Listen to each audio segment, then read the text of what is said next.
رضی اللہ تعالیٰ عنہ عظیم صحابی رسول ہیں، آپ انصار کے بڑے سرداروں سے ایک ہیں۔ حضرت عبداللہ بن عباس رضی اللہ عنہ فرماتے ہیں کہ جب بھی پیارے آقا صلی اللہ علیہ وسلم لشکر لے کر روانہ ہوتے تو انصار کا جھنڈا حضرت سعد بن عبادہ رضی اللہ تعالیٰ عنہ اٹھایا کرتے تھے۔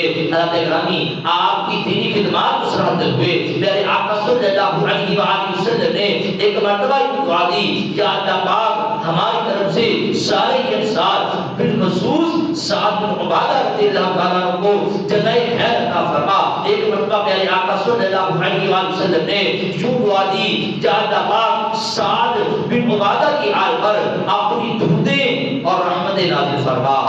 حضرت گرامی آپ عظیم صحابی رسول ہیں، آپ اپنی والدہ سے بڑا پیار کرتے تھے۔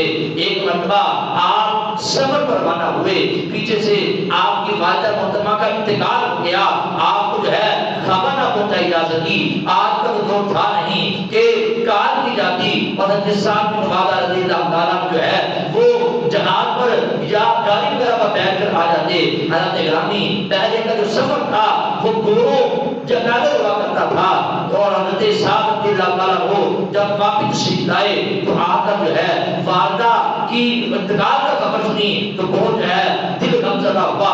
آپ جو ہے اسی طرح کی حالت میں میرے آقا صلی اللہ علیہ وسلم کی خدمت میں حاضر ہوئے، عرض کیا یا رسول اللہ صلی اللہ علیہ وسلم میں سفر پر تھا، میری والدہ کا انتقال ہو گیا، آپ نے ان کی شدہ کروں تو کیا میری والدہ کو اس کا ثواب پہنچے گا، اس کا فائدہ ہوگا؟